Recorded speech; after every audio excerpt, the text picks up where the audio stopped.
Race is an organization. It's a movement. We're talking about unity. We're talking about unity.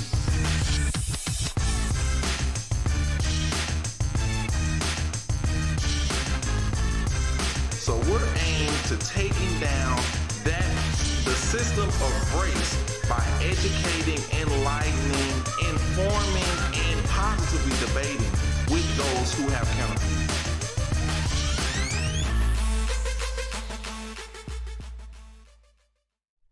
Merry Christmas and welcome to Talk About Unity. We're midway in December 15, 2020, and we're really excited on Talk About Unity today because in addition to having, of course, Richard back as my co-host, I've got my brother Dwayne, and if you remember from last time, we're ready to not only entertain, but to provide you some valuable information and dialogue. So we're glad to have you back. Welcome, Richard, and welcome, Dwayne. Oh, I am so excited about this day. There's a little birdie told me that a few weeks ago while I was out of town, you guys were on the set together, and it was we had no adult supervision. It was a passionate conversation. That's why we had you in the middle of us this time. I'm the man in the middle. The man in the It's going to be good. Well, the thing about talk about unity, if we can talk about it, we can walk about it, and we can make some progress. Even a little bit is a good thing. Maybe we can make a whole lot of progress. So, Wayne, I'm so glad you're on the program. Good to see you again, Rich. Good to see you too.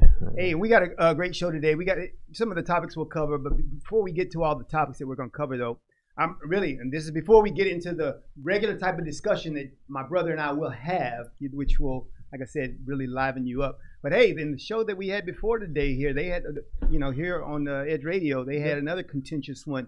Hey, because that's what Edge Radio is about. It takes people on those edges and bringing them together. It can be really, really tough. But I'm going to take an opportunity because I'm going to ask Oscar one of these days to have my brother on Natural Nation because he's got a good story. I think that would be very productive and constructive for people out there who are battling health issues. And of course, with COVID in the air, people are really starting to think about health and all the things. And it just was amazing to me. And this is important to me, especially today, because I've told you all on the show before about how my wife was diagnosed with breast cancer. And so we're dealing with that. And so we did some things dietarily that I think are going to be very beneficial for us in the long term, even without regards to just her breast cancer. A lot of that information came from things that my brother has experienced over the last 11 years.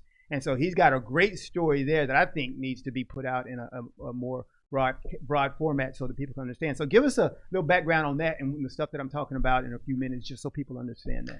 Yeah, I was diagnosed with cancer in 2009, and I remember after getting the diagnosis, going into Dr. Louis Pister's office. Louis Pister's with MD Anderson, and he walked into the office with the results of my biopsy. And Dr. Louis Pister, and I like to say his name so people can fact check, but he walked in his office. He said, "Dwayne, I can't cure you, and nobody here at MD Anderson can cure you." He said, "But the good news is that God is still in the healing business." Oh, wow. And he asked me, "Do you mind if I pray for you?" And Dr. Louis Pisters at MD Anderson got down on his knees. A surgeon who walked away from the money, he refused to do surgery on me because he said the cancer was too far advanced. And Dr. Louis Pisters got down on his knees and began to pray for my healing. And even after that praying, he still was determined that, "I'm sorry, we can't do anything for you. We can help you manage it, but we can't do anything for you." And then fortunately, my youngest brother, who's a physician, called me one day and said, "Dwayne, I think you need to go somewhere else then. You need to go and have an old-fashioned radical prostatectomy where they take as much out as possible." I went through that surgery. I had to go to a private clinic to have that surgery. I went to that clinic.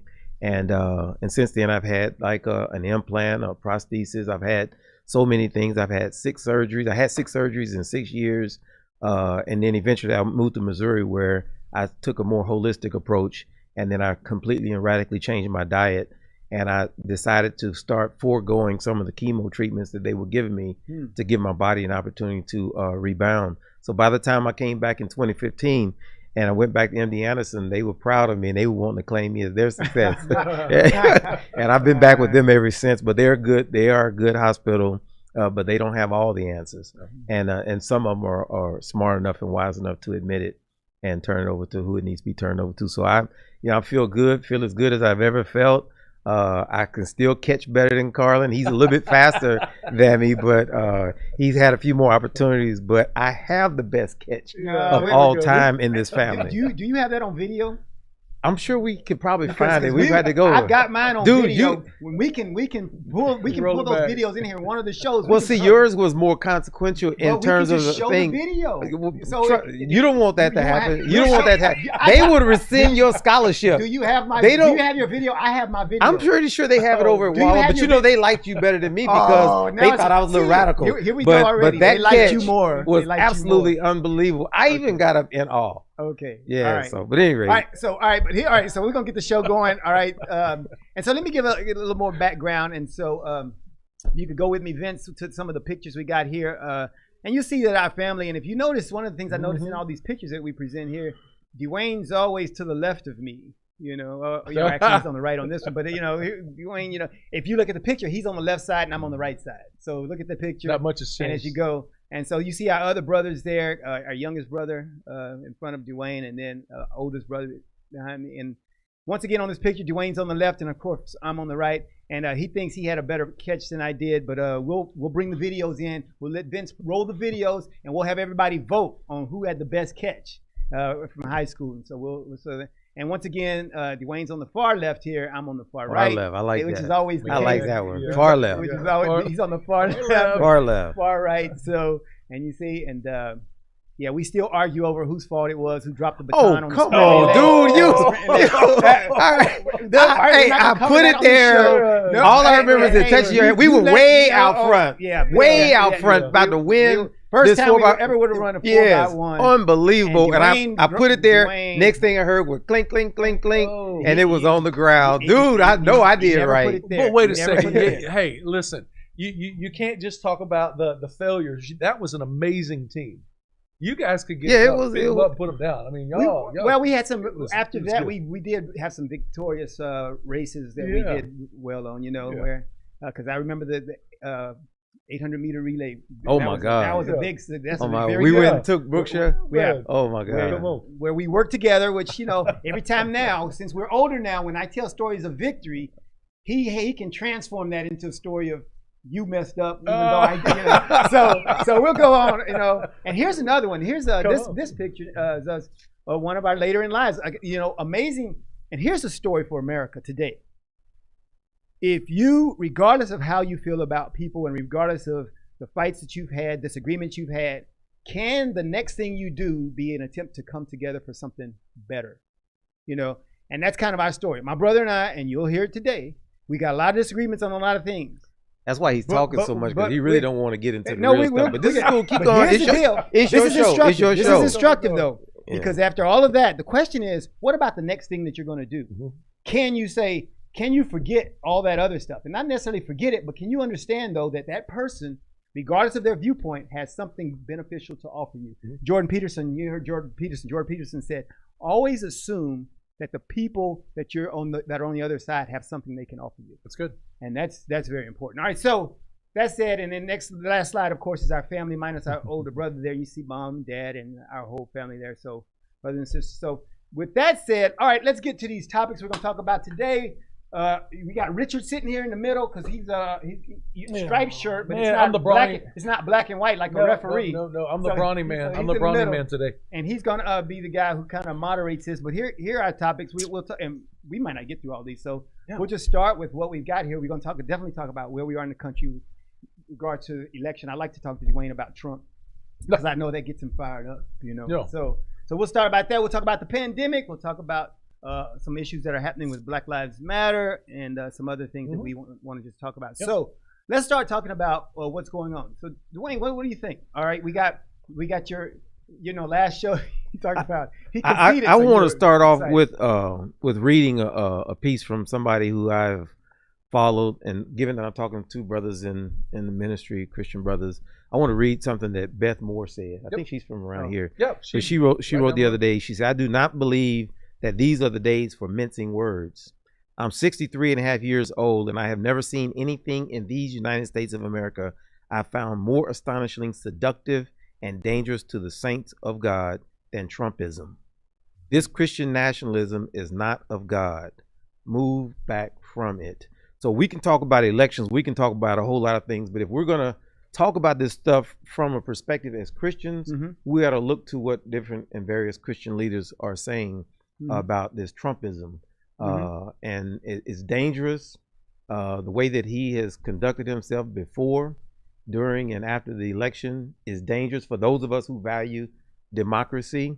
I didn't like the fact that Al Gore gave in back in 2000, and without a fight, Trump teaches to fight to the very end. I didn't like the fact that Al Gore gave in. But if you look at the differences between, there was tension in America in 2000 over that Florida debacle, and but Gore gave in with a very heroic speech about the election, about how he was the one as the vice president who had to certify, and he could have done what Trump is expecting Pence to do now, is to not tabulate the votes when it's time. He gave in because he was concerned about the nation. He was concerned about democracy. And I back then, quite frankly, did not believe in democracy, or that democracy, let me clarify that. I did not believe that democracy was front and center of that election. But it came down to the Supreme Court, and we all got over it, and we moved on. And we'll get over this, and we'll move over this election. The question is, will Trump move on? Because this Trumpism is going to be around for another 4 years, and he's holding a whole lot of good believers and Christians hostage with his ideologies and his behaviors, and we need to move on from it. Okay, let's get some clarification, because we're going to end up going to our first break in a couple of minutes. So I want to get some clarification. What is Beth Moore referring to, and what are people referring to when they say Trumpism? Lay that out for us so that we understand exactly what we're talking about here. What is Trumpism? His behavior, his absolute behavior, the fact that he is, quote unquote, holding up, acknowledging Biden as president-elect. And what I think she's saying is that anybody who understands his game, his end game, knows this is a disinformation campaign for dollars. The longer he can hold it out, he's already at $170 million raised since the election, because he's got enough people that are going to keep feeding him, as long as he keeps feeding them lies about what he thinks took place wrong. And so what she's saying is that we need to move on from this. Trump is still playing everybody. He doesn't care about democracy. Does he really think that this election was stolen from him? Does he really think that there's somebody who would steal the election from him, but then let all of those Republican congressmen and congresswomen and senators maintain? If we were going, or somebody was going to change the computers or whatever, wouldn't they have done it for everybody? I mean, it's Trumpism. It's an attitude. It's a behavior that we need to move on from. And he's holding the whole Republican Party hostage. You saw what Barr announces, right? You're expendable in his world. And if we have a Christian community that says you're expendable when we can no longer use you, that's a bad way to go. When you've made a mistake, or if I can't benefit from you, then resign. If you don't acknowledge this drug by 5 p.m., you need to resign. You're fired. That you're fired mentality, that it's a Trumpism. It's a behavior. It's an attitude that unfortunately 73 million Americans really didn't have a problem with. Certainly not they were okay with 4 more years of it. Okay, well, we'll dig into that when we come back from the break, because those are some things that I think we can really have a good discussion about, because as you define those things. So after the break, we'll start there with Trumpism, and we'll get into some of these other issues here on Talk About Unity.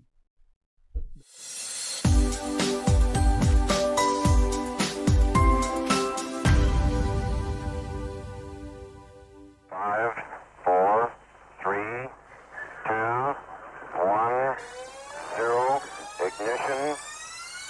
Liftoff. Don't push me, because I'm close to the edge. I'm trying not to lose my head. Hey, this is the Talk About Unity show, where I bring the talk. And I bring the unity. And together we talk about unity. Unity is what matters. Come on. And right now in our country, that's what we've got to do. So we do that here at Talk About Unity on the Edge Radio Network. Be with us every week. It's going to be awesome. It always is. And I tell you what, the more we seek first to understand, then be understood, we make progress. And we like to do that. And that's why everybody's on the brink. We love what we do at Edge Radio, because everybody's on the edge. We bring them back from the edge, and we bring the unity. So we're just glad to Edge Radio Network every Tuesday morning, 10 a.m. Talk about unity, because here at Edge Radio Network, truth still matters.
Welcome back to Talk About Unity on this mid-December show, and we are talking about some of the election hassles that have been going on, and we were covering this issue of Trumpism and what Trumpisms are, and a lot of this stuff we talked about during the break, and so we're still trying to get some clarification. But one thing I want to know is the fact that we have people who followed Trump, and as you articulated before, 73 million. 73 million. Yeah. What does that make it? Does that make it more dangerous that people believe because he has a mass following? And so what is the downside of that? Well, I think in everything we talk, especially when I'm talking to you guys, I want to break it into secular versus our Christian faith. It does make it more dangerous when Christians don't call him on the carpet. When non-believers don't call him on the carpet, it doesn't make it any more dangerous, any less dangerous, because he's saying what a non-believer, or who I believe a non-believer would say. And so I think it's two different categories. We've got a secular community. We've got a believing community. Let's break it down. So are the 73 million, are you saying there's too many Christians in there? Or the fact that there are any Christians in there? I think that there are too many Christians in there that are not backing away from his Trumpisms. Okay, wait. Okay. So from his Trumpisms. So if Trump passes something that is beneficial for the Christian community, is that a Trumpism? I think so. I mean, it talks about his ideology. Trump has an ideology that life matters, and he makes something that allows for them to halt abortions or something like that. And so you're saying, did he do any executive orders to with respect to abortion? I don't know. No, he didn't. No, he didn't, because Trump was just playing to his base. He don't care about abortion. But if he has this viewpoint and if he articulates it, is that a Trumpism? The fact that he believes in pro-life, is that a Trumpism? I think the manner in which he goes about it is a Trumpism. The hypocrisy in which he goes about it. Then you can characterize, and so Beth Moore and you, y'all characterize, and so you might know, like if I say that, wow, I admire that Trump did this for the pro-life purpose of this. Mm-hmm. You would make me out to be one who supported his Trumpism because I liked one thing that he did. Is that what you're saying? Nothing wrong with that. Okay, so then it makes your viewpoint of what is a Trumpism, and it's just your view on what this absolutely. So, man, I'm not God. None of us. Beth Moore is not God. It's just our view. Okay, so then your argument that we should be. You said you make it secular and Christian. Then we should have this view on Trump, and you were saying Beth Moore saying this is the most dangerous thing for the Christians. It sounds like it's just one particular viewpoint that one person has on this one thing, but you're saying we should all. As with all ministers, and Richard can attest to this, when you get up there and you begin to proclaim in the gospel, you begin to proclaim what thus said the Lord, you can't make anybody do right, but you can say, you know what? You need to identify when something is not right, and this idea, this behavior that this man has had and shown for the last 6 or 7 years, it's dangerous to the body of Christ. Maybe not dangerous to other people, but it's dangerous to the body of Christ. How's it dangerous to the body of Christ? Well, the way that he behaved. Now, first of all, you guys can both agree with me. The way that he talks and makes mockery of people is totally reprehensible. True. Yeah, That's one. Okay. True. Yes. True. So do I need? So you need more. You need more than one. You need to. You need me to keep going. The way that he. Has he done? You on the last show last week? The way that he no is. Good thing you can say about Donald No, Trump. listen. You said the that. the way that he has been so emphatic about fraud in the American electorate system, and really had no problem with the infiltration of what the federal government's security agency said was Russia's involvement in interfering with our elections. That's, to me, reprehensible that he could be calling on states like Texas to overthrow the will of voters in 4 other states, but he didn't hardly care if there was a problem with the Russians in the election. It was just so hypocritical. And further, that hypocrisy goes both ways, though. Absolutely. Yes, it does. You saw the other side. They were complaining after 2016 that our election was messed up. Our election was messed up. And now they're saying, no, there's no problem at all in our election. So you got both sides arguing this thing. Well, I think it's because Trump did one good thing. He put Stop the presses. He put a guy in who said this was the most secure election, and I think he was talking electronically, like the most secure election, because we know that for the vast majority of American elections have been so fraudulent. We know that for probably 200 years it was so undemocratic. Right. So he was talking about in this electronic age. And he did appoint somebody that did say that it was good, but what happened to him? That Trumpism says, listen, if you don't toe the line, you out of here. So what happened to him? He's out of there with Barr and everybody else if you're not loyal, we don't care if you're doing what is right, if you're saying what is right, if you're consistent with what democratic principles and values are. That's not important. What is important is that you be loyal to him. And so I want to grab this just a little bit from a Christian pastor perspective. Sweet. And so there's a lot of people that are like, can't vote for Trump because he's foul mouthed and he's woman had women issues, had all these other things in his past. Yeah. But as not only a pastor and a Christian, but somebody that was heavily involved in an international business community that had thousands of employees that lost their job when things got outsourced to China and Mexico and South America with NAFTA. Sure. When that happened, and I saw, and I mean people from every walk of life, when they're walking out of the factory and it is the only really good paying job they ever had in their life, I said then, back in the early 90s, I said, this is the last time my focus will be on a political party for president. I want a CEO, the executive branch. I want to vote for a CEO that understands business. That was my focus when I went and voted for a president.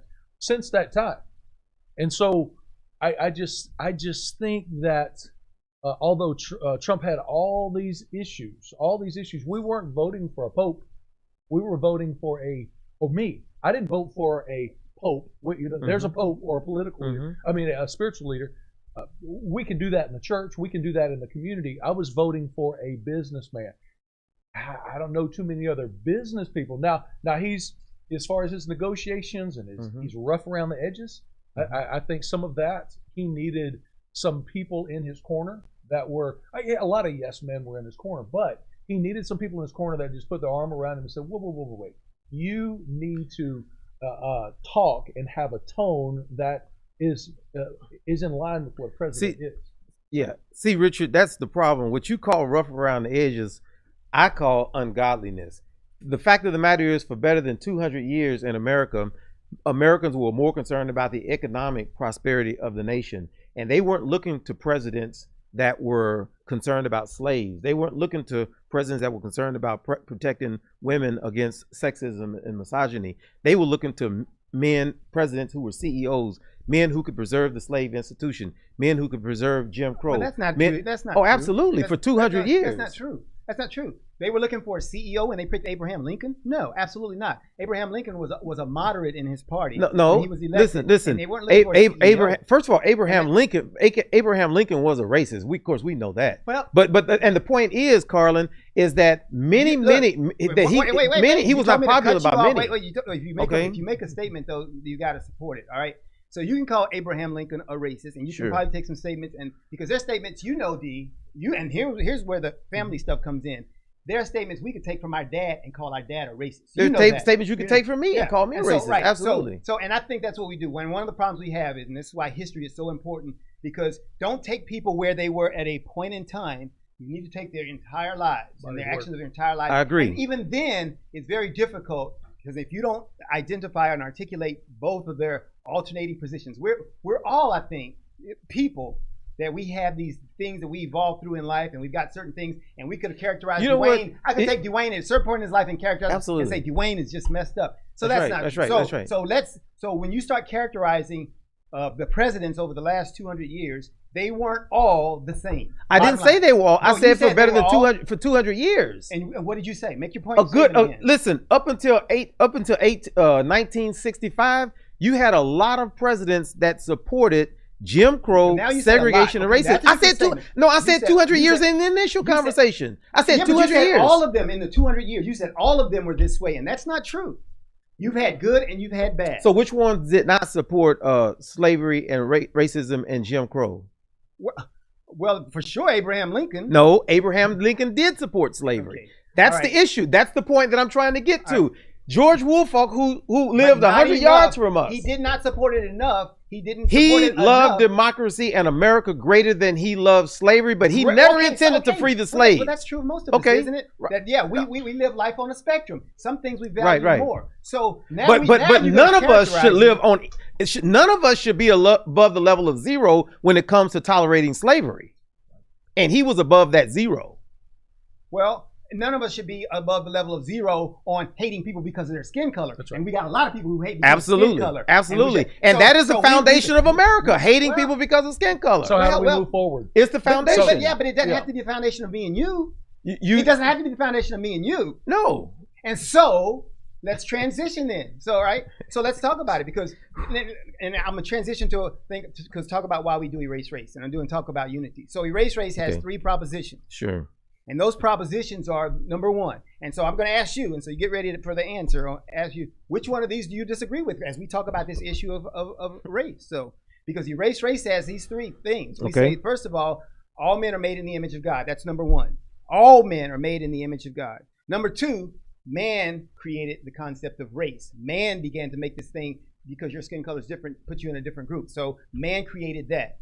And point 3 is erase race says, we need to go back to the original concept and get rid of that. So now, so which one of those do you have a problem with? I have a problem with 2. Okay. Okay, because I believe that all men were created in the image of God. But what you do have to understand is that while he created man in the image of God, he also, from one man, he created many ethos. And so basically, it was God himself who created the divisions of people by culture, by ethnicity. Not by race, though. Man created race. Absolutely, but man called it race. Man called it race. Carlen, let me submit to you. Hold up. Let me submit to you. If you are successful, and I know you're very sincere about your erase race, but I submit to you that hold up. I'm on point. If you are successful in convincing the nation to eliminate the term race, what I submit to you is that there will still be discrimination based on ethos. Something that God created. Well, nobody said there wouldn't be. Right. So what does it benefit to get rid of the term race when race is just a constituted term of man? The real evil in our hearts is the fact that we discriminate based on a division that God created, and that is the cultural differences. So people would still be discriminatory on cultural differences. They would hire based on cultural differences, and those cultural differences usually have a common thread, and that is color. You're saying because there'll always be something else, then don't worry about race because there'll always be something else. What I'm saying is in America, which is uniquely different than those concepts of ethos and ethnos that you're talking about that happen. No, it's not. All people. No, it's not. Yes, no, it's ethnicity not. is a No, it's division. not. The discrimination is based on the cultural differences. which happens not unique to the United States, but all around the world. Correct. Absolutely. This happens to people. And we as around- believers are to be the ones who rise up and make a and say difference unity, and call it out. And we are the ones who bring You unity. can't call as unity believers. unless you say No, you're not acknowledging that the racist that discrimination in America is based on cultural differences, and those cultural differences go along the lines of how we look, how we eat, how we live. Okay, how look, we speak, all right, look, the accents. All right, we're gonna cover this. We're gonna go to a break in a second. We're gonna cover this because you're only talking about a small portion of the differences that we have. You're saying that there are cultural differences. All the differences aren't just cultural. Some people look at people and see their skin color, and that has nothing to do with the fact that they have a There's culture. exceptions to They every look rule. at them. There's exceptions to every We're not talking rule. about exceptions. We're talking about the fact that if there is division that we have in our country, then as believers, as you talk about that we are, our issue should be to bring about what? Unity. That's what we're talking about in Erase Race, and we'll cover it some more when we come back from our break on Talk About Unity.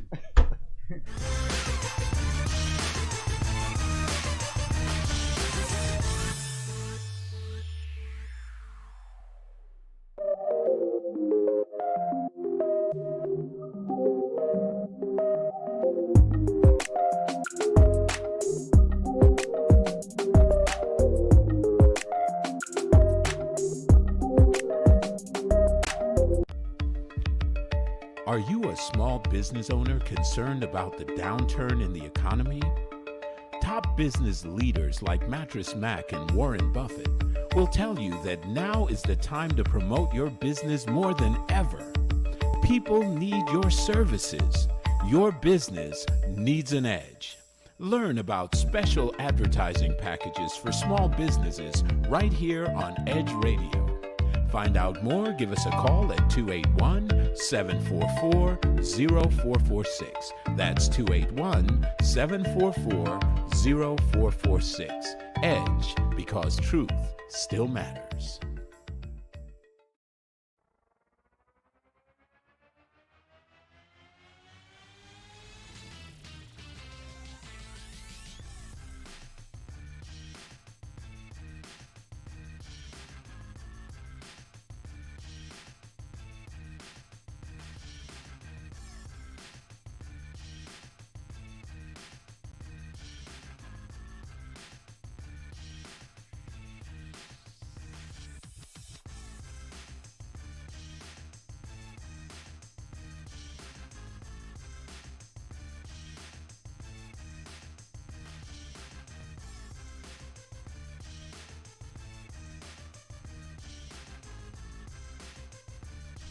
And we're back here to talk about unity, and we were talking about unity and what it takes to get unity. When I left, I was pumping my chest going, we need to be talking about unity, because we've been talking about Trumpisms and if there are Obama-isms and what these isms mean and how we should be viewing that. And let's get back to the discussion we were having about culture. I think one of the things that's important for us to understand about culture is that, whereas I think it acts as a proxy for a lot of the stuff that we term as race, that is really simply culture.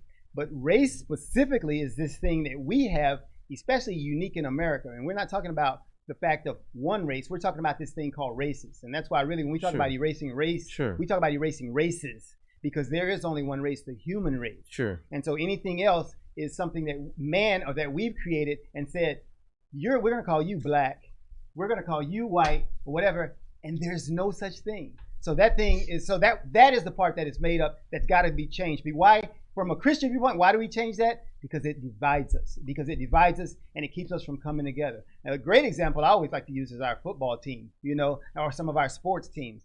And that's why the problem I had with Colin Kaepernick was that I was like, stop. Let me make my point. Make my point, because I'm not saying he shouldn't have done what he did. What I'm saying is, what are you talking about? You know why he did it, though, right? Yes, I do. Yes, I do. I know exactly why he did it. That anybody could consider that to be wrong. Just boggles my mind. Wrong? You didn't listen. You said the reason I have a problem with what he did. Listen. That implies that he was wrong. It doesn't say he's wrong. It says I have a American different hero. viewpoint. And if you would listen to people, you find out they have different viewpoints. I'm listening, but you don't have to characterize it I as just wrong. wanted to make sure you knew that I wasn't going to let you get by. You didn't say all we're doing is wasting time because you just spouting stuff. All right, here's the deal. What I'm saying is that is an instrument that can be used for a lot of good. And so if you can say, because think about pro football, pro basketball, any of our sports that we've done, And even our team, I remember in high school, we had some issues, some race issues in the high school, and our team because they would because of black cheerleaders, they didn't want to appoint black cheerleaders. And so I still remember that. So our team and the team could say, "Well, look," and this happened to me in the Marine Corps. It's like either you can say, "Look, but we're doing something that's totally different than the culture, and we got people working together regardless of color." That can overwhelm the negative side of, well, let's take this good institution that has people integrated doing great things, and let's now fracture it and let's split it up so that you have some people doing this, some people doing that. Why don't we make our model institutions be institutions that identify when people of all different backgrounds, cultures can come together and work? Why can't those be a beacon? And in that example, that we were very valuable to the school district, and we saw some of our sisters of color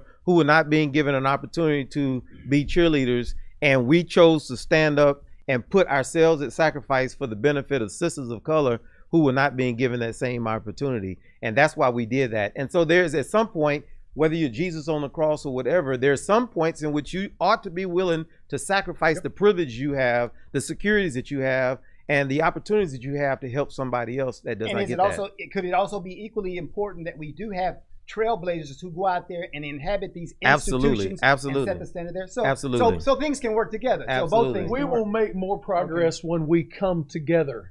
Why are you sitting closer to him than me? No, look at this. I'm looking at you. I'm leaning into the mic. Oh my God! You see that's called. Look now. Thank how you. can No, here we hold go. on? Wait. You see that? You see that? But how can look? Here we go. Oh no, he's on the left side of the screen over there. How can he pick victimization out of something like that? How can you pick victimization out of something like that? Give it back. He's sitting farther away. We're gonna make progress. We're gonna make progress. You make victimization out of anything, man. We will make more progress. We will make more progress when we come together. I agree. The I agree. bedrock of relationship is proximity. Let me tell you a story real quick. I agree. When Amy and I first got married, I've always wanted to have a Rottweiler. I've always wanted to have big Rottweiler. And so we went to because we didn't have any money, we went to the Rottweiler rescue, and there was this big dog. He had mange, didn't have any, but he had the conformation, the size, 160-pound Rottweiler, and he failed the police academy because anytime they shot a gun, he wanted to attack whoever had the gun. So that doesn't work. So they kicked him out. So now they wanted to find a home for him. So we get there, but the lady that ran the rescue, she says, but you're going to have to train him. You're going to have to socialize him because he's been in a very strict environment. He's a big dog, could hurt people. We saw, you know what? I think I can do this because I raised dogs growing up, hunting dogs and stuff. We get this dog home. Anytime a dog walked by the fence, because it was outside of his pack. Sure. And so we would take him to training and different things, and little by little he would realize this dog isn't a threat, this dog isn't a problem, and just continue trained. Before you know it, everybody's his friend. He doesn't want to attack anybody. The only reason why it happened, she said, here's a word, you have to socialize him. You have to socialize him. Be intentional about putting him in an environment that's different than his environment. And it wasn't long, Zeke, this big old 160-pound, I could have him around anybody simply because we were intentional about exposing him to an environment that was different than what he was accustomed to.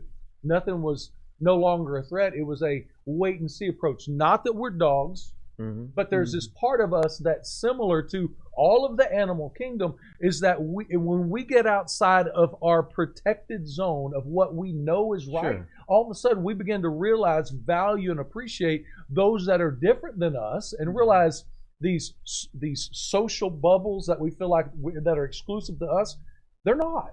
In many ways, we all get up in the morning, we put our pants on the same way. Certain things irritate us that we're afraid of and that we value. And not everybody is exactly the same, but there's a lot of things we have in common. And I think we'd make a lot more progress in politics, just humanity in general, if we could just be intentional about getting outside of our bubble and say, oh, that's your social culture, and that's the way get away from the stereotypes, because in every culture there are people that have similarities and vast amount of differences, and just really start getting back to the point let's look at the heart and the character more than we get divided on these other things. I agree with you, Richard, but you guys tend to, the way I perceive is that you're like this coach on the field and there's a game going on and he's turning around and he's screaming at the guys that are sitting on the bench, hit somebody, come on, do something, you need to do that. You guys come at people of color and other people of oppression, and you send a very powerful message to them that we need unity, you need socialization, you need to come into the fold, you need to be a part of this. Y'all are screaming at the wrong people. Well, you say we're screaming at the wrong people. We're talking to Americans. No, you're not talking to Americans. Yes, we are. No, you're not Yes, talking we to are. Americans. Why are No, we you're not not? talking How to are you gonna Americans. tell us who we're talking The to? perception, The perception. So that's the way you see it. And perception is everything. When you No, get no, up in no, that no, no, pulpit, no. when Perception you get up in is that only pulpit, everybody. Perception is your thing. It's not everything. I scream more Perception is your I scream thing. at more of my family and those that are in my circle more than anyone else, because that's who I have the direct influence over. Exactly. And so what I'm telling you, y'all are fussing at people who have been on the sidelines, who have been ostracized for decades. No. Y'all are saying that y'all need to get with the program. No. When you bring up somebody like Colin Kaepernick, D, we're talking to the United States. D, do you understand that I went to 48 states, 112 cities? Mm-hmm. Do you think I went and talked to a small segment of people? Mm-hmm. I was talking to everybody. Do you think the erase race message is a message for certain people? Mm-hmm. It's for everybody. Why do you characterize it as talking to some people? Because the foundation and the preponderance of the problem with racism rest upon people who are in power, particularly white Americans who have oppressed people for decades. So the fact that we're talking to them means what? So the fact that we talk to them means what to you then? No, so what I'm saying, you sending out a blanket message thinking that one message can reach all? No, that one message is not going to reach all. There are some African Americans who can't get past the past. There are some African Americans, and you might want to call them racist, I don't know, but there are some, and there needs to be a message to those people of hope. There needs to be a message to those people of hope. But when you start talking about institutional racism and systemic racism, that's not a message that ought to be delivered in the same volume to African American people. So in other words, your problem with the same intensity. So your problem isn't with the erase race and the message we have. It's that we don't have the agenda that you want us to have. No, my problem is that the fact it's not being addressed to the people that most need it. Okay, so who needs it most? It's like you going. It's like you being a pastor, Richard, and you going. Okay, you going to limit all of your sermons to believers. There are sometimes when your sermons are edifying, and they're meant to edify the believers. They're meant to edify Christians, to build them up. But then there are many more times, or I should say there are other times, when your message is meant for unbelievers. You don't share the same messages you give to unbelievers that you would give to believers who are mature in the body of Christ. Time out. That I totally disagree. Because in every so you don't believe in once saved always saved. So you still trying to save your. This is why I disagree. In every healthy church, I believe, and this is a broad statement. You mean within the body, within the walls? No. Or within the community? Totally the healthy church. But I'm talking about our church. I don't mean to cut you off, but are you talking about within physical walls? Or are you talking about within the community body of believers? I want to specifically talk about in a church inside the four walls. Membership but church. But then in a community as well, in a country as well, you can expand the parameters of what I'm saying. But in every healthy church, there's three types of people. Okay. There are those that got it figured out about 90% of the time. Those people irritate Are me. they believers? Yeah. Okay, that's the first group. That's the first group. And then there's the people like Paul, which is kind of where I'm at too. Okay. Hey, where the thing I should do, it's not what I'm doing. The thing I shouldn't do, that's what I'm doing. Are they believers? They're believers. That's the second group. Keep on. Yeah. And he says, who's going to help me? Jesus. All right. So we realize that. I got you. And then there's this third group of people inside of every healthy church. Okay. Are people that come in the doors or have been coaxed into the door. They don't have a clue. Their life is messed up. They don't know their head from a hole in the ground. Are they members? Yes. So they profess Christ? No. Not all. Well, maybe that's the difference in Missionary Baptist Church and church y'all have. Because when you join a black church that we grew up in, you profess Christ. Yeah, but no. I say members.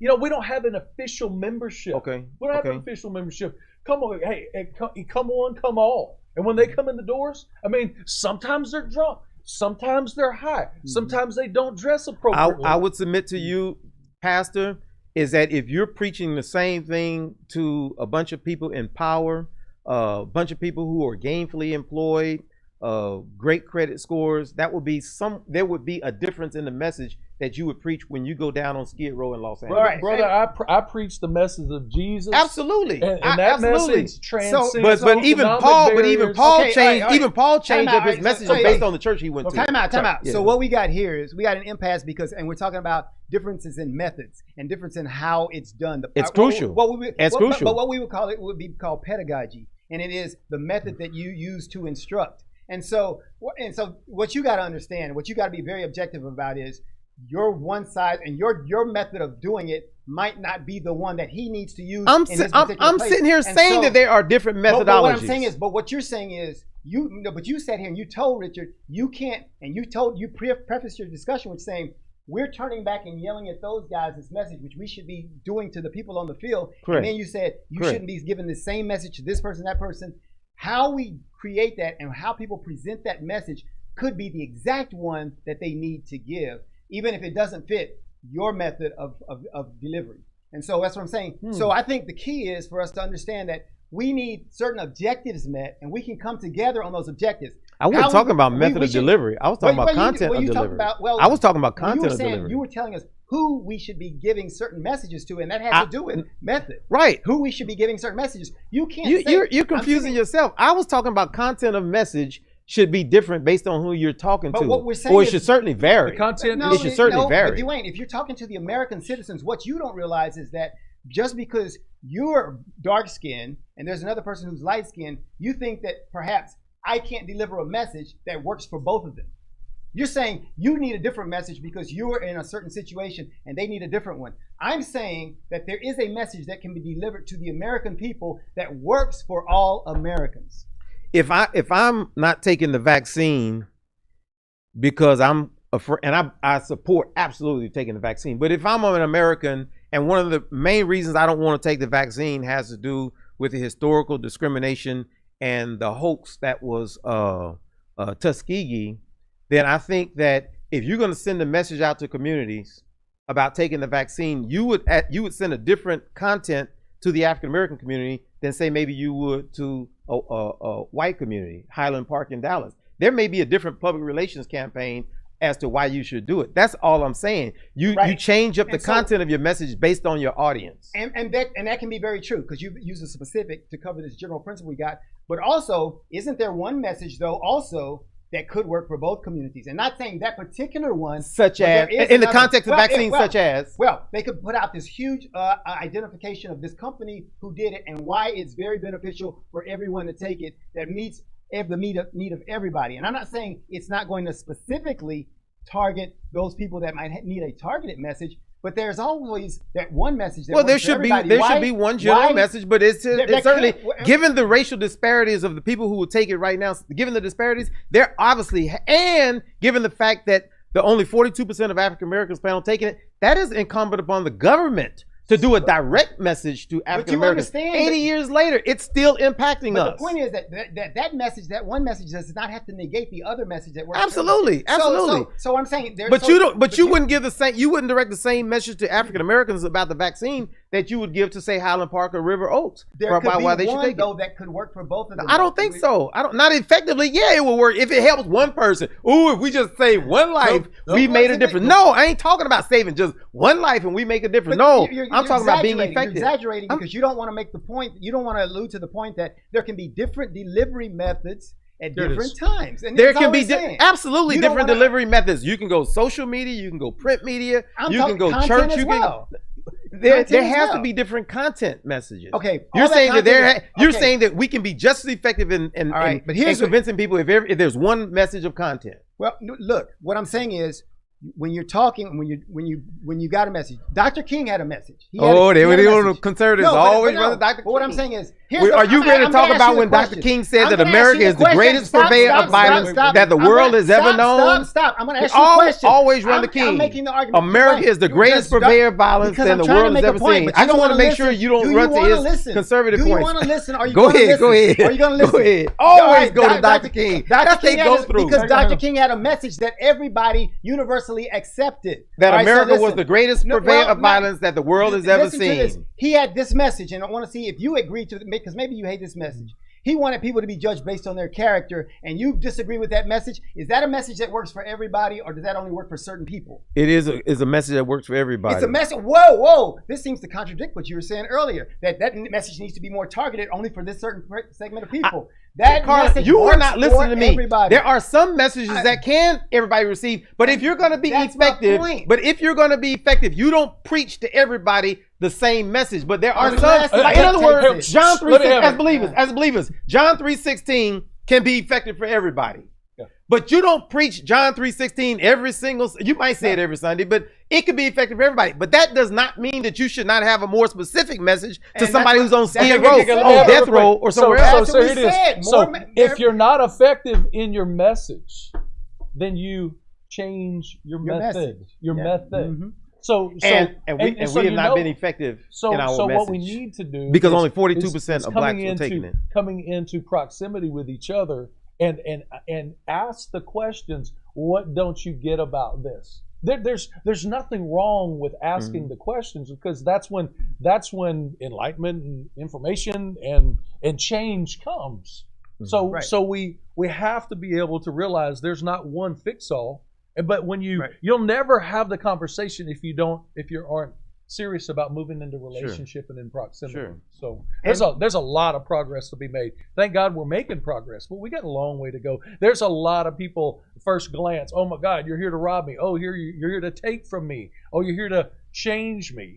Actually what we need to do is have an understanding is that there's a lot of stuff. There's a lot of stuff we don't know about each other. Regardless, people in my family, I have different disagreements with, because I really, even though I'm related to them, I don't know them.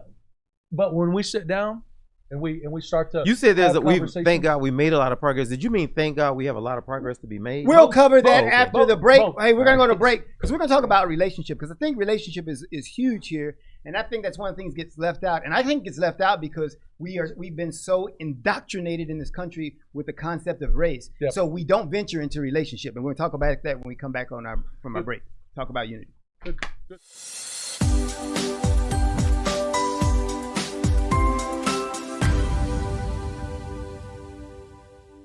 We work our whole lives to support our families. With one accident or illness, it can all be gone in an instant. Now there's a smart, affordable way to protect your family. Go to findhealthbenefits.com and discover low-cost life insurance for as little as $2 per month. Add to that a tax-deferred annuity that can help you protect your assets and grow your money for retirement. Learn more. Go to findhealthbenefits.com or call 877-235-6094. A critical illness can strike without warning and wipe out your life savings. In fact, it's the #1 reason for bankruptcy. Find Health Benefits offers an affordable solution. Get up to $50,000 if you get cancer, stroke, or a heart attack, giving you the peace of mind to focus on getting better while the plan helps you to pay your bills and medical expenses. Learn more. Go to findhealthbenefits.com or call 877-235-6094. 66% of seniors spend more time shopping for cable TV than Medicare plans. Most say because it's just too confusing. Laws change every year. The wrong plan could cost you thousands and prevent you from seeing the doctors you want. Introducing FindHealthBenefits.com. Save time, save money, see specialists without referrals. Go to FindHealthBenefits.com or call 877-235-6094 for this informative brochure. Society is on the edge. Let's bring them back. Edge Radio, because truth still matters.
And we're back on Talk About Unity, Yes. and we're getting ready to do some unity stuff because we're going to talk about this, what I think is the relationship between, or actually relationship and race. What is the difference here when we talk about relationship and race? Because that's one of the things we talk about, and this is Talk About Unity.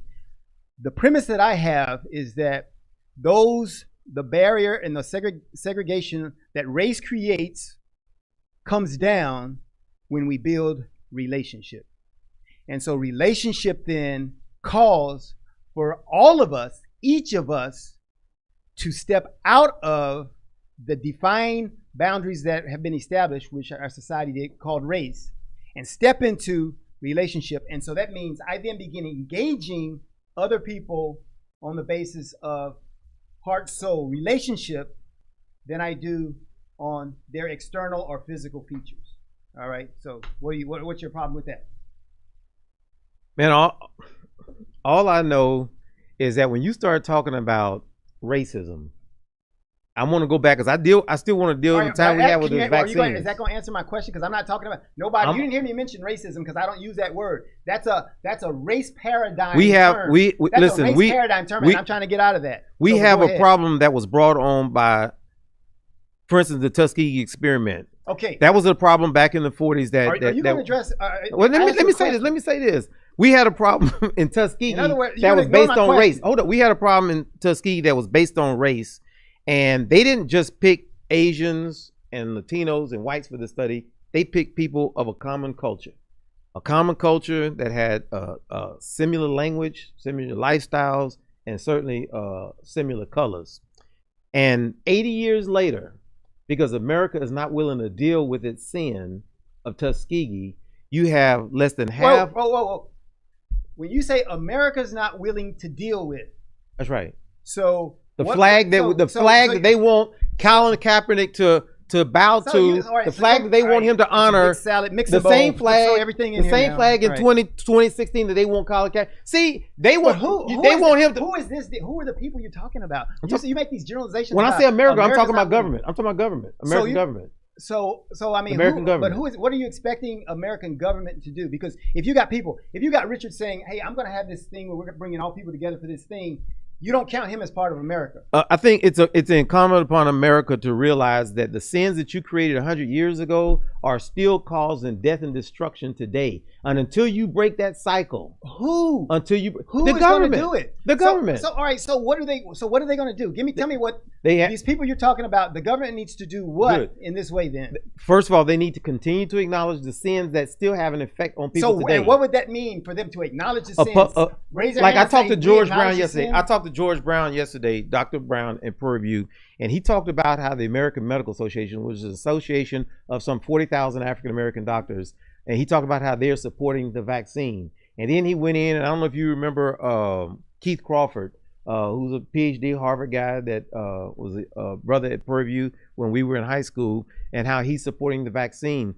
And so the government now has $250 million that they're going to be spending on efforts to promote the vaccine, okay? $250 million that they're going to be using to promote and encourage people to take the vaccine.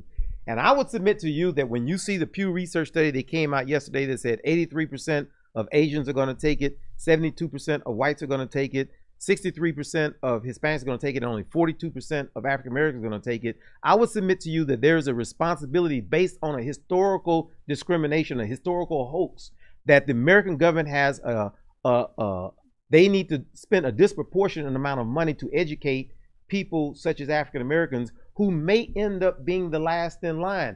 I'm afraid that many African Americans don't want to take it now, but in 3 or 4 months, when they seen that it has been successful on Asians and whites and that more African American associations, medical associations are supporting it, they will say, yes, we want to take it. And at that point is when we're going to realize, why wasn't there ever a conversation about our government having an oversupply of vaccines as opposed to running out of vaccines right about the time they have convinced African Americans that it is safe?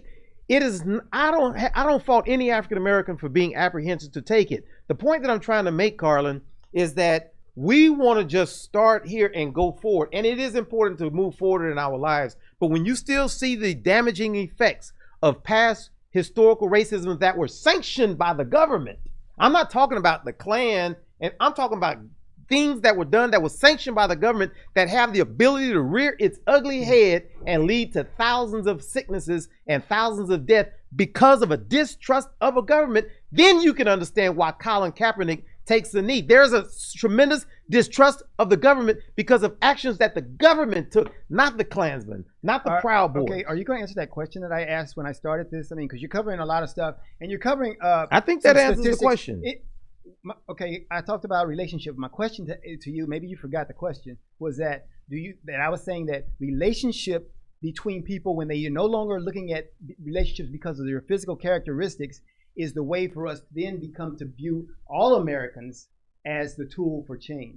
And so I know you came from the race paradigm, which you can't help that because you came from this idea. Carlen, you talking about developing relationships. I'm talking about saving lives, brother. So yeah, you're talking about developing relationships. I know, understand, because you believe that developing relationships has no role in saving lives, and that's what you're saying. Is that your viewpoint? If building trust in a population that does not have trust because of something that happened to their cultural identity, their cultural group, if building trust is the same thing as building relationships, and I think that it is, yes, then I answered your question.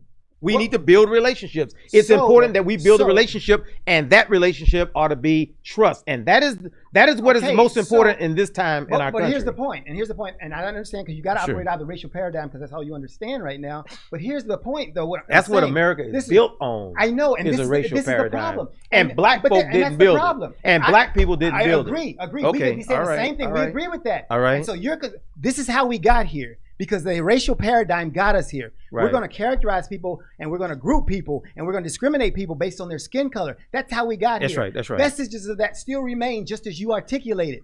My answer to that is to say that when you and I develop relationships across the board, whether it's in government, whether it's in industry, whether it's in school, education, wherever we begin to build those relationships necessary to not only, we're not building, you act like building relationships is a small thing. Where do you think trust comes from? Trust comes from a relationship. When you build a relationship with people, that's why you trust them. People will then change the way that they go about doing things. So just tell the 42% of African Americans, trust us. It's not just trust us. You got to show some actions. You have to do something. You got them backwards. You got it backwards. You keep talking about this thing that you want to come out on the other end of trust without the relationship. And I'm telling you. So how do we build what kind of relationship do we build with the 42% of Americans that don't want to take the vaccine? We're not talking about you building a relationship with the 42%. We're talking about all Americans endeavoring wherever they are. Because we're talking about you, Dwayne. We're talking about you. If you're in the 42%, you need to make I'm not in the 42%. Whether you are or not. We're talking about the other 58%. Okay. They need to be doing the same thing. 58%. The other 100% that are in another race.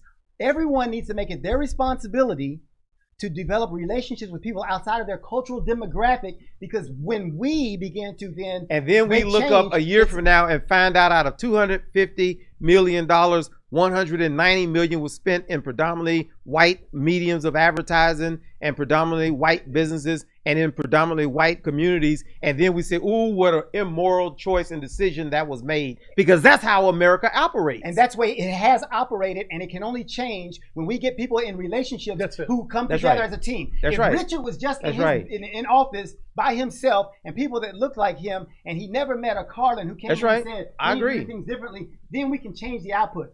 I know you're upset about that the output has not been changed and that some of these things still remain, and we have different methods now in how we do that. And I say we go in and we get all Americans to invest in these relationships so that we no longer categorize people. Good theory. You got great theory. Because you got great theory. That's a good theory. Let's get off a theory. Okay. So I agree. So very good. You agree. I love the word that the guy said. He was an Indian chief.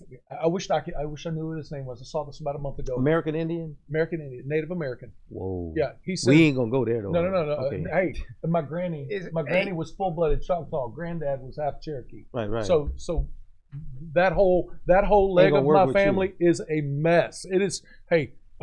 Murder. Yeah. Drug addiction, illiteracy, poverty. Anyway, so I'm ready to receive. I'm ready to receive what you say. So he said, when we realize, and this is talking about politics, when we realize that the left wing and the right wing belongs to the same bird, our eyes will be open. What if everything that was shown to us on TV and social media from the left and the right? What if it was all true? What if it was all true? All this bad stuff or all this good? Could that is that possible? Yeah. No. It's hypothetical. What if everything we saw in the same footprint? I said, what if it was all right? What if it was all wrong? What if it was all wrong? Of course, neither one of those is true. That's but right. what if the motive and the objective was really to just keep the American citizens to be pitted against each That's other? right. So that those that are in power, that's all they want to do is And stay those that in power. and those that are in power and those that are privileged can remain so. Well, that word privilege can have different perspectives. There's some people privileged that they don't know that they're privileged.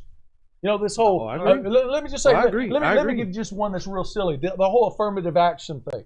Now, I believe that there's some ways that we can uplift certain segments of our population into, whether it's engineering or their gifts and talents, is come out and be able to just incentivize that as a country to where people that have been left behind won't be left behind. Sure. But some of it is silly. You don't just give a contract to somebody because of the color of their skin, but in the words of affirmative action, kind of like this. Sure. Okay, give you a scenario. I love basketball. Sure. I'm 6'5", 240 pounds, and I was 6'5" in high school. And you know what? Because affirmative action on the opposite side, because of the spirit of affirmative action, 95% of the people on the high school basketball team was black. I'm white. There needs to be a white representation on the basketball team. So I love basketball. I'm tall. I fit the bill. I should be able to catch a rebound. But I suck at basketball. I'm horrible at basketball. Do they select me just because I'm screaming? There needs to be diversity in our basketball. No, absolutely. Everything not. you have just said, I absolutely agree with. That people should not get contracts because they're black. But let me submit to you, or white. But I do submit that as many people of color rise up that ladder, they began to exploit this idea of affirmative action. There is no reason why, say for instance, some African American brother or sister whose dad is a millionaire, mom is a millionaire, they're the only black person in that school, why they should be able to give a set aside scholarship at Texas A&M or UT or Harvard because of the color of their skin. I think we ought to have affirmative action programs, but they ought to be designed to support communities that are impoverished, be they white, black, brown, or Asian. And so Texas A&M ought to be required to go into Third Ward or South Park and get a certain number of people and give them scholarships that meet qualifications based on where they live in an impoverished area. I absolutely agree with you on that. So what messes that? Tweaked. Yeah, that needs to be tweaked. So race paradigm messes that up. Race messes that up. If we can look at the big scope and just consider the idea that maybe the American citizen has just been duped, that these politicians just simply want to stay in office, and because this is my theory, this is my thought, this is my heart, is that I think the American citizen in general, across all lines, just has been really lazy politically. We just vote for this party or we support this candidate because it is just, it's provided what I've wanted. I think it's because of the content of the message that goes out. Well, I don't think they just do it. I think it's because of the content of the message that goes out. There needs to be the dog whistles and all of that. That says, if you elect me, I'm going to do this. Yeah. So we all need to push back across this whole cultural paradigm. You conservatives are just finally adopting policy. Did you read that thing on narratives? Did you see that thing? Narrative Oh, absolutely. Thing yeah, and you were wrong on that. You were absolutely wrong on that. All right, so go ahead. You're very wrong. But that's why I know you put it at the end. No, lay the ground. You were so wrong. So let me get background so that we can start this discussion. Right. Narratives basically says that whether it's media, whether it's your parents, the way that you grew up, the community you grew up, the message that you get on commercials, what pro sports sends, everything has a narrative.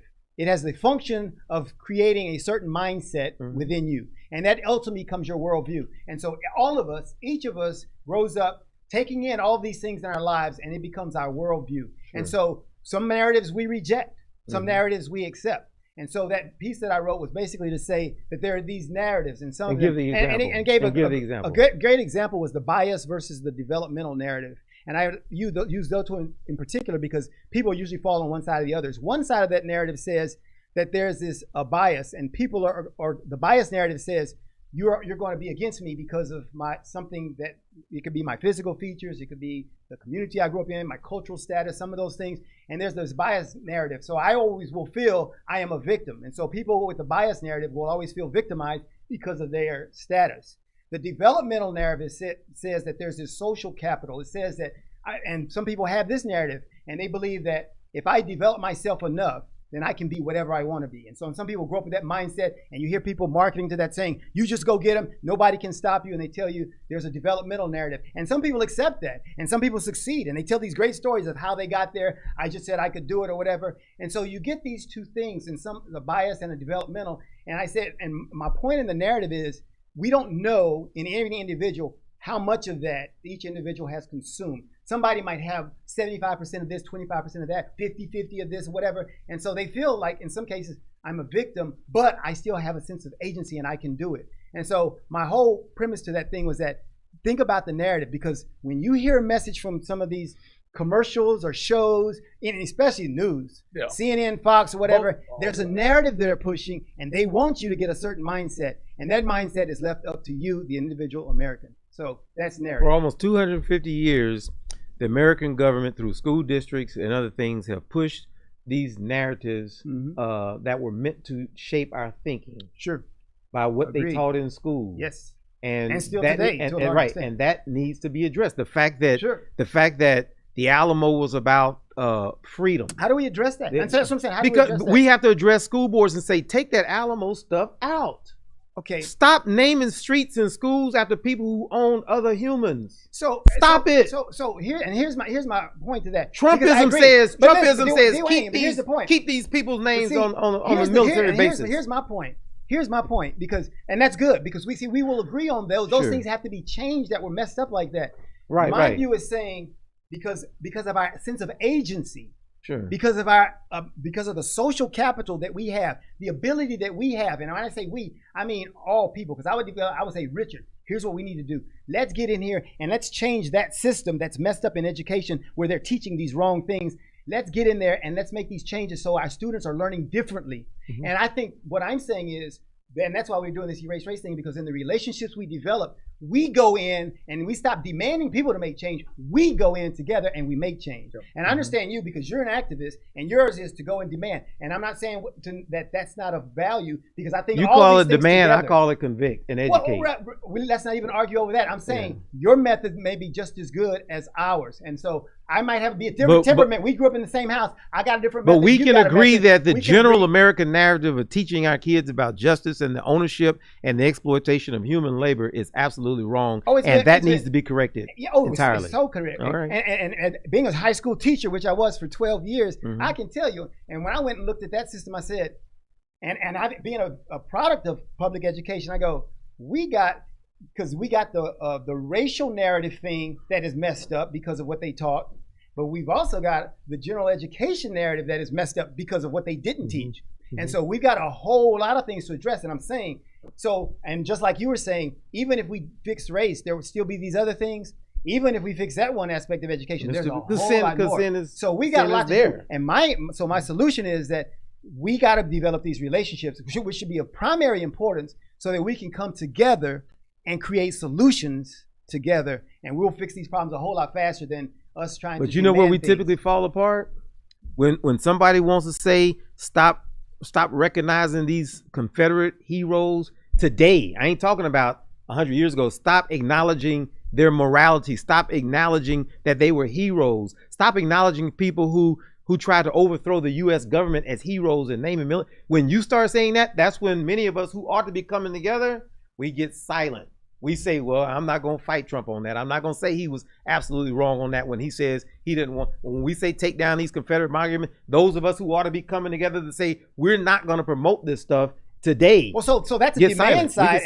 So the demand side. Well, it's a conviction side, because you talk about. Well, but what I'm saying is, but don't negate that the other people who are going into positions and saying, I'm coming from this angle, don't negate their work because you got a more visible one over here of demands. They can all work together is what I'm saying. And so what we do is we use that as a reason to divide once again and then demean the other people who don't have the same methods. And so we've got to be more accepting of everybody. There's some areas that you don't compromise on though. But see, the idea of promoting and upholding slaveholders. No, the idea of upholding slaveholders is one that believers in the faith that I walk in should never compromise on. Hold it, but see, how did we get on that?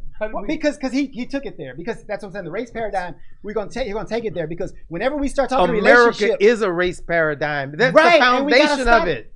But we can stop it. We can change that. See, not if you don't acknowledge it. Not if you don't acknowledge it. You're acknowledging it. You cheat on your wife. Not you, but a man cheats on his wife. A man cheats on his wife, and he says, "But you don't realize let's just move forward. Let's just move forward." And she keeps saying, "Well, did you cheat?" No, let's just move forward. Let's just move forward. You need to acknowledge some things. Wait. Not you. No, let me have it. You guys breathe for a second. Yeah. I just want to grab for a second. We act like he goes back. Wait. Y'all don't want to acknowledge. You're indoctrinated. He can't get out of the mindset. We totally need to acknowledge, but we have to understand. He can't get out of it. The whole slave trade thing is not just a white man guilt thing. Black people own slaves too. Oh my God! Absolutely. And the whole when they went to the coast to pick up the slaves. Well, but that wasn't what I'm talking about. They offered guns to the ones, so they were not in a fair position to make a judgment. It was either you sell us your captives, or we're going to give your captives guns. Okay, all right. So that was part. That was Abraham Lincoln. That whole thing. There was so much of that. I want to just put a little commercial. PBS wrote a documentary called "The African Americans' Many Rivers to Cross." Have you watched that? I think I did. 7 hours. I think I did. And it is beautiful. Yeah. I mean, it just breaks it down. I think I have that DVD. Yeah, I got the whole series. I got the whole series. Yeah. I got 2 of them. Okay. Anyway, the whole thing is they got the slaves from the African coast, but from the dominant this dominant African tribe dominated this weaker tribe, and that's who was sold into slavery. Well, let me go back to that. So, by the way, Dwayne, we're Igbo, and Igbos did that. Well, listen, let me say this. So, is it akin to, say, for instance, if Europe said, you know what, we're tired of having to house all of these prisoners that are prisoners of war or whatever, prisoners of crime or something like that, and then like Europe, they just sent them all to Australia. Well, in the case of Africa, they were captives, they were prisoners, people who had been captured when they were raping and raiding villages and stuff like that. So these men were expendable. They were serving perhaps life sentences. They were expendable in the prisons of various tribes. And so Americans go over there and they say, okay, we heard you have 175 prisoners as you've had. No, sir.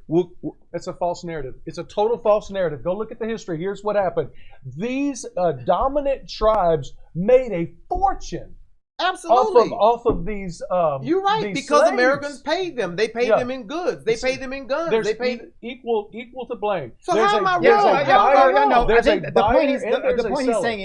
point he's saying is that there's no way that you got Europeans to go over there and go into the western jungles of Africa and get these people killed. without there's no way they could have done that without getting some assistance. A lot of them did that. Yeah. But I'm saying there's no way they could have done that and gotten those slaves without assistance from those tribal warriors who were saying, we got these without paying those tribal warriors. Well, I'm saying if they so you make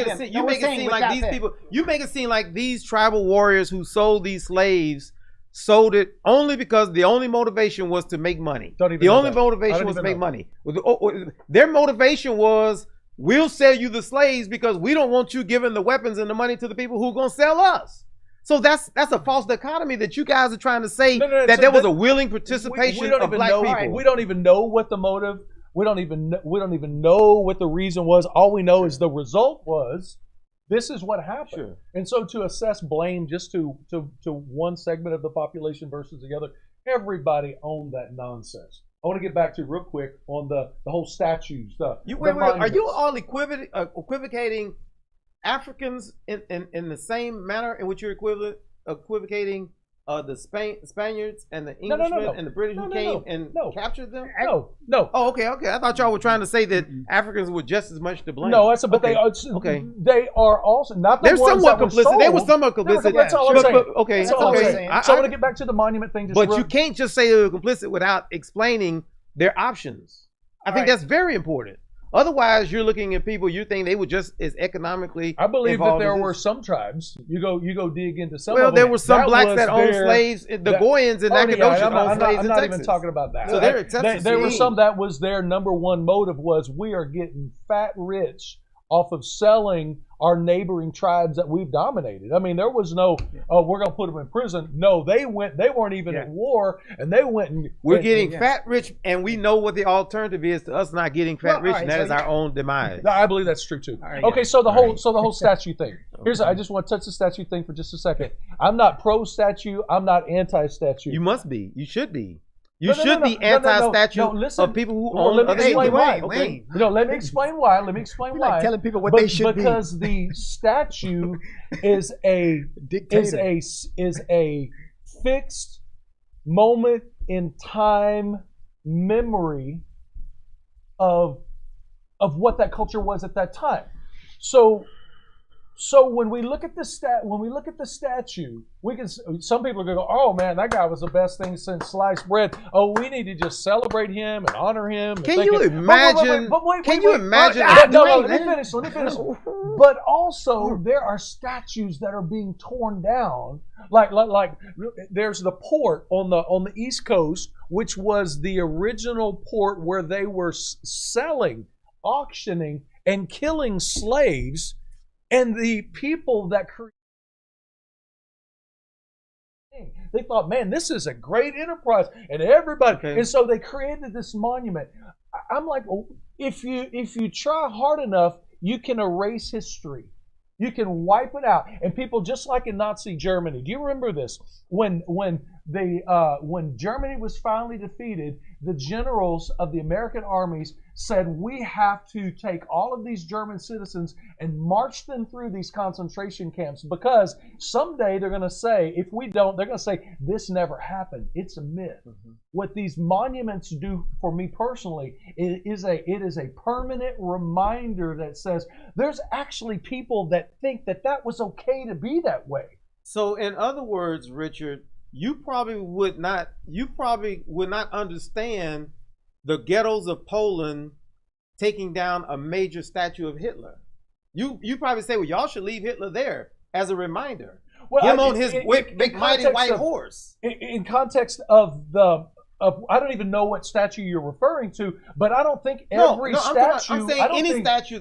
Germany eliminated references to the Third Reich and Adolf Hitler. I think the concentration, not all of them, but a concentration camp needs to be there. So there's I think a statue of Adolf Hitler in all of his glory. Some people actually thought that he was going to be able to conquer the world, and that other races that could just be exterminated in gas chambers and burned up in ovens. That's the guy. We need to be able to look at those monuments not as a thing that you glorify, but as a constant reminder. They don't need to be everywhere, but the same thing goes for naming our high schools after these people too, as a constant reminder. I didn't say that. Oh, okay. All right. So and this brings a good point for me to really make the point that I'm making is that, and see, because the argument or the discussion that you all are having is a very good one. And this needs to happen more across the board in our country, so that you can hear his view, you can hear his view, absolutely, and then you all talk about this. And then here's the thing, and this is why relationships so huge, because if you have a valuable relationship, you're more willing to listen, you're more willing to hear that other side, you're more willing to understand, and then that's where we come up with a solution. And so we don't get to this thing. I know that you want is like we get trust, building trust. None of that happens prior to us developing a relationship, because if you try to develop trust without having that relationship, never ever happens. We don't have time to. We don't have the time. Stop. And so when you say that we're gonna put off relationship because either for whatever reason, all the things you We get ready need to black say, people because we taking don't the have vaccine time, now. We don't have this. We need because black people taking the vaccine and the fact now. and the fact that you don't want to put in the time to develop relationships will render our country right where we are 20 years from now, 50 years from now. If we don't decide we got time to invest in each other, if we don't do that, then we'll be here just like me and my brother. We'll argue for the next 50 years like we've argued for the last 50, me and my brother. Because you got to invest in that relationship and come up with solutions together.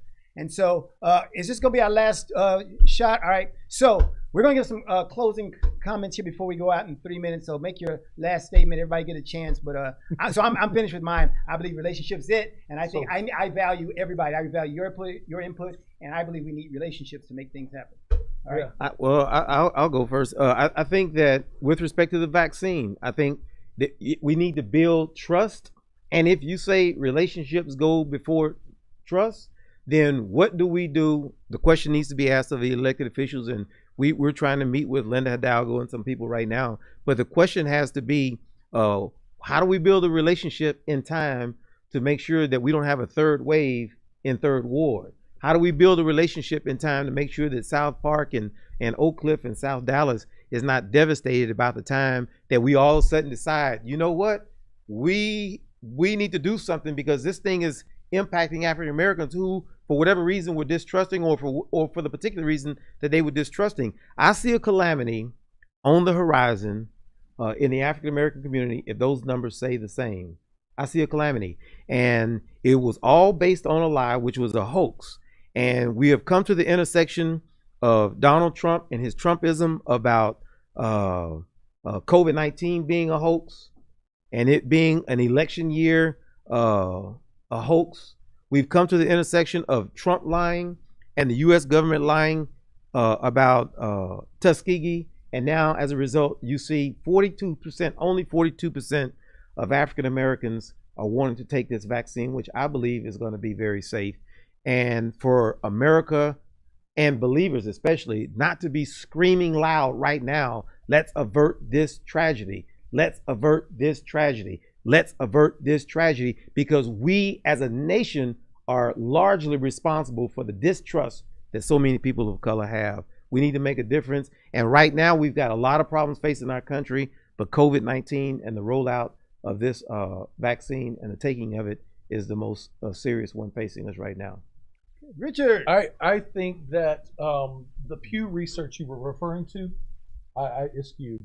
I do. I think that there's a lot of people outside of the African American community that are very skeptical.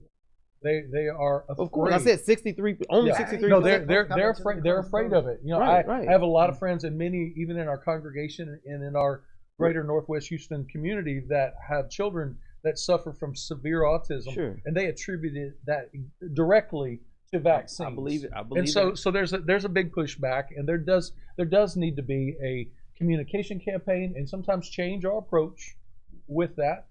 Look at the mortality rate of the virus right now. Most people are surviving this, and you actually. But the hospitalization rate is way up. It is. They're getting better. They're getting better about some things, but the bottom line is the mortality rate now compared 2020 with the last 5 years is drastically down, and part of that I think can be attributed directly to the mask and just some safe practices. Not as many people have flu and these different things, but I really think the main thing is that people need to get in that point where they take it serious, and they have a protocol that they're following from their doctor, like I did.